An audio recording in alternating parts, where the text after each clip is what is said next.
All right, ladies and gentlemen, boys and girls, we're back again, the African Fighters.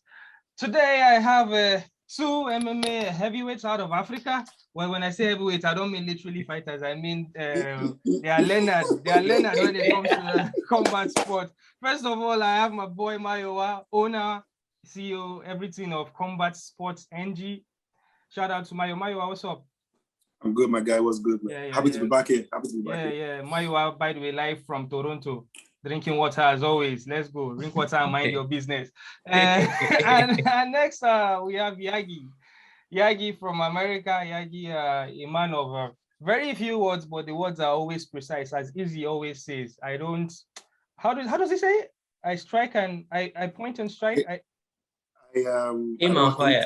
Exactly. I aim and fire. So that's how my Yagi is with the words. He does very few words, but very precise and very articulate. What's up, Yagi? Good morning. All right, guys. Sorry to talk over you. Apologies about that. Anyway, so guys, welcome to the African Fighters Podcast. I'm your humble host today because Farouk is not around. So yeah, my name is Jibril. You already know the drill. Please subscribe, do all that good stuff for us. This is a YouTube channel or media platform that we put African fighters on a microscope, and then we do collaborative shows like this with other people from other MMA media, combat media outlet. I'm rambling already. So yes, today we're going to talk about the fights that happened last night. Last night in the UFC, we had 3 African fighters, which is not very always common. We had 3 African fighters on the show, and well, it wasn't really our night because we won 1 and lost 2. So we're going to talk about those fights. Namely, we have our boy Impa Kasanganai, who started very early in the prelims. And then we have JP Baez. I guess it's Baez. They call him Baez. JP Baez, South African fighter, who fought in bantamweight last night. And then finally, we have Tafon Nchukwi. Tafon Nchukwi, heavy hands, just like his brother from Cameroon, Francis Ngannou. We'll talk about those 3 fights real quick. And without any further ado, let's start with Tafon Nchukwi, who was like the only positive for us coming out of this last fight card. So Tafon Nchukwi was in a fight against Mike Rodriquez. Oh yeah.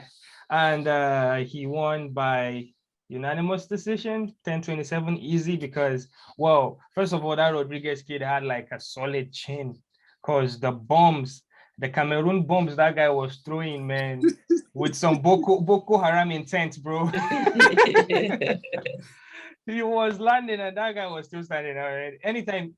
And like I did not see the striking percentage, like the significant hit percentage, but I'm pretty sure most of those strikes were accurate. It was probably at 70%. 70, yeah, because it's very hard. He whenever he swings, he just lands. It was just finding a home there. Very dominant victory, and this was his debut in 205. Yeah. No, he went back up to 205. Oh, he went back up to 205. Okay, so he looked good. He looked good in 205. Well, to me, that dude looks like Draymond Green. I don't know about you guys. He looks like Draymond Green. But anyways, do you guys see? Oh, let me start with you, Mayowa. Do you see 205 as a place for Tafon Nchukwi to progress and probably get into the top ranks of the UFC? You know what? It's funny you asked me, because right before that fight, I said, listen, he should go back. I think his frame is good for 185. Right? Okay. Even though he's very big, he's a lot shorter, and less rangy.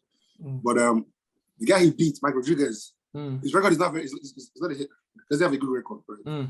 But he's a very tough guy. Like, he's a very good fighter. I mean, I told the very long fighter. I said, this is going to be a rough fight. So I was very impressed by his performance. And remember, Tafon has beat William Knight. I don't know if you guys remember William Knight, the guy who just won. He won last week. He has knocked him out in a different organization before. So he has beat some very good guys at 205. So if he's beating them at 205, let him stay there. Listen, because his power obviously doesn't have, his power translates very well at 205 anyway. I think his power and he's very athletic too. He moves very well. So I think that his movement and his power at 205 can make up for his lack of maybe reach and height. Okay. So I think he should just stay there. But I was just saying before the fight that he should stay. Okay. I think based on his performance. All right, but there was a lot talking about Rodriguez's takedown defense before the fight started. They were talking about him allowing himself to be taken down. Nchukwi actually took him down like twice in the first round. Sorry about that. And like that kind of like set the pace into how the striking, when there was a beautiful reverse elbow that I never seen him pull out. I didn't know he had that in his bag. Nchukwi, shout out to the guy. Well, Yagi, I just want you to tell me, what did you see about Nchukwi's performance? Do you think what would you compare from this performance and his last performance? Do you see any growth in it? Do you see him if there are any holes in his game, where do you think they are in? When this fight got announced, of all the Africans on the card, Nchukwi was the one I probably thought was going to lose. Oh, just because of how tough Mike Rodriquez is. And Mike Rodriquez has kind of been in the UFC for a while now. But he impressed me. And like Maiwa said, he has a frame of a middleweight. So his last couple fights being at middleweight, and he lost his last fight bad, and him going up to 205, I kind of saw red flags with that. But his stamina was there, his cardio was there. He wasn't fighting to get gassed or anything. So he impressed me. His striking looked good. His power was still there. So he should stay at 205. And there's some matchups there that he can beat. Hey, but there's no African. No, don't give him any. No, don't African balance. You know how we do it. Oh no! Actually, I did not think about that, but God forbid bad things. We don't want to see that. Just to wrap it up, like Yagi has been like talking about his future or what next for him. Mayowa, just to put a nail to it, like what do you feel? What do you see in his future? What should be the next move for Nchukwi?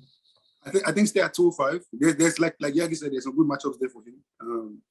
And shout out to Sadiq as well. I think after the fight, they went on the live, him and Sadiq, and they're from the same gym, and they're from the same area in the US. Yeah. And they were talking about how they helped each other. I think he had a lot of personal issues going into this fight.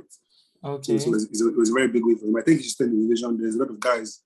I think the guy that Kennedy beat in the last fight, that's a good test for him. Who should fight that guy next? I forget the guy's name.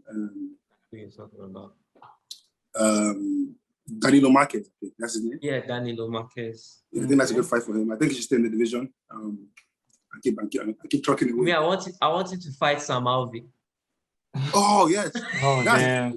Sam Alvey's in the UFC. They haven't cut him yet. They haven't cut him.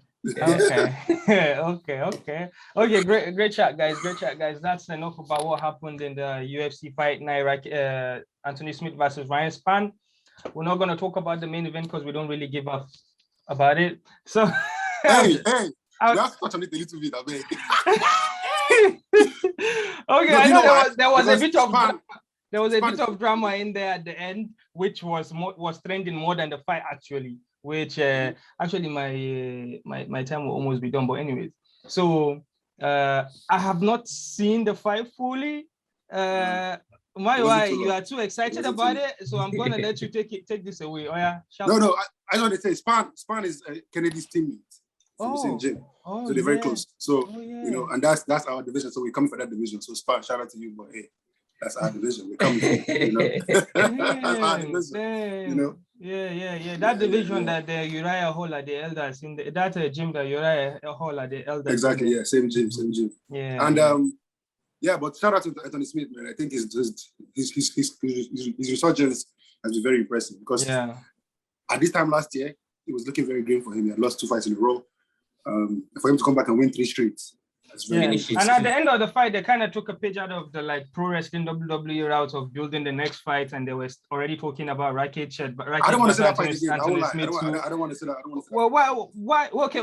Let me ask Yagi about this. Yagi, are you interested in seeing that? Because Mario clearly isn't. I want Rakic to fight Jiri. I don't know why everyone's giving Jiri this. Prohaska, yeah, Prohaska. Rakic versus Jiri should fight. Let Anthony Smith fight someone like Reyes. Let him fight the winner of Walker and Marita.